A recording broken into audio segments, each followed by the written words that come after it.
ഭരിക്കുന്നവരുടെ കുറ്റങ്ങൾ പറഞ്ഞ് വോട്ട് പിടിക്കുക എന്നത് മാത്രമല്ല, ഇവരുണ്ടാക്കിയ ഓരോ കെടുതികൾക്കും UDFിനും ബദലുണ്ട്.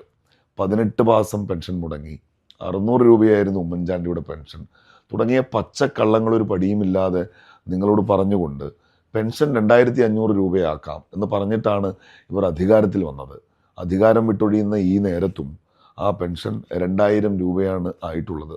അതിൽ 400 രൂപ തദ്ദേശ സ്ഥാപനങ്ങളെ തെരഞ്ഞെടുപ്പിനോടനുബന്ധിച്ച് തെരഞ്ഞെടുപ്പ് മുന്നിൽ കണ്ട് ഇവർ വർദ്ധിപ്പിച്ചതാണ്. ഈ കഴിഞ്ഞ മാർച്ച് മാസം 24-ാം തീയതി റിസർവ് ബാങ്കിൽ നിന്ന് കേരള സർക്കാർ കടമെടുത്ത 3700 കോടി രൂപ കൊണ്ടാണ് ഇവരിപ്പോൾ നിങ്ങൾക്ക് പെൻഷൻ നൽകുന്നത്.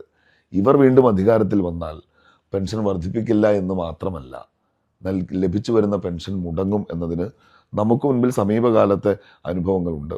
പെൻഷൻ 3000 രൂപയാക്കി വർദ്ധിപ്പിക്കും. അത് അധികാരത്തിലേറിയാൽ 100 ദിവസങ്ങൾക്കുള്ളിൽ നടപ്പാക്കി നിങ്ങളുടെ കൈകളിലെത്തിക്കും. അതാണ് UDFിൻ്റെ ഒന്നാമത്തെ ഗ്യാരണ്ടി.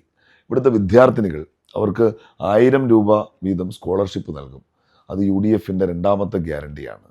വനിതാ ശാക്തീകരണത്തിൻ്റെ ഭാഗമായി പല പദ്ധതികളും ഈ UDF ബദലായി കേരളത്തിൻ്റെ മുന്നിൽ വിൽക്കുന്നുണ്ട്. അതിൽ ഷീ ഹോസ്പിറ്റലുകളുണ്ട്. നേരത്തെ സൂചിപ്പിച്ചതുപോലെ സ്ത്രീകൾക്ക് സൗജന്യ യാത്രാ പദ്ധതി KSRTC ബസ്സുകളിൽ നടപ്പിലാക്കും എന്ന് പ്രഖ്യാപിക്കുന്നുണ്ട്. പുതിയ സംരംഭങ്ങൾ ആരംഭിക്കാൻ ആഗ്രഹിക്കുന്ന ചെറുപ്പക്കാർക്ക് 5 ലക്ഷം രൂപ വീതം നൽകും എന്ന് UDF പ്രഖ്യാപിക്കുന്നുണ്ട്. കേരളത്തിലെ എല്ലാ കുടുംബങ്ങൾക്കും 25 ലക്ഷം രൂപയുടെ സൗജന്യ ഇൻഷുറൻസ് പദ്ധതി നടപ്പാക്കും എന്ന് UDF പ്രഖ്യാപിക്കുന്നുണ്ട്.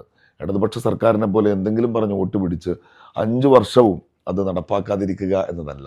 ഈ പറയുന്ന ഗ്യാരണ്ടികളൊക്കെ കോൺഗ്രസ് നേതൃത്വത്തിലുള്ള ഗവൺമെൻറ്റുകൾ രാജ്യത്തിൻ്റെ പല സംസ്ഥാനങ്ങളിലും നടപ്പിലാക്കി മാതൃക കാണിച്ചിട്ടുള്ളതാണ്.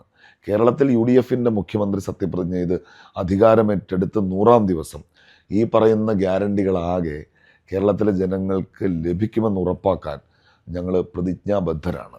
എതിരാളികളുടെ കുറവുകൾ ചൂണ്ടിക്കാണിക്കുക എന്നത് മാത്രമല്ല, പുതിയ കാലത്തെ നേരിടാൻ ഒരുപാട് ബദൽ പദ്ധതികളുമായി ഒരു പുതിയ കേരളം സൃഷ്ടിക്കാനുള്ള നിശ്ചയദാർഢ്യവുമായി നല്ല ആസൂത്രണത്തോടെ പദ്ധതികൾ ആവിഷ്കരിച്ച് നല്ല ഇച്ഛാശക്തിയോടെ അത് നടപ്പാക്കാൻ കഴിയുമെന്ന ഉറപ്പോടെയാണ് UDF ഈ തെരഞ്ഞെടുപ്പിനെ നേരിടുന്നത്. അതുകൊണ്ട് LDFിനെ തിരസ്കരിക്കാൻ, കേരളത്തിലൊരു മാറ്റം കൊണ്ടുവരാൻ, UDFിനെ സ്വീകരിക്കാൻ നിങ്ങൾക്ക് മുൻപിൽ 1000 കാരണങ്ങളുള്ള ഈ തെരഞ്ഞെടുപ്പിൽ നിങ്ങളെല്ലാവരും ഏപ്രിൽ മാസം 9-ാം തീയതി ജനാധിപത്യ പ്രക്രിയയിലെ നിങ്ങളുടെ രാജാധികാരം UDFിന് അനുകൂലമായി വിനിയോഗിക്കും എന്ന് ഞങ്ങൾ പ്രതീക്ഷിക്കുകയാണ്.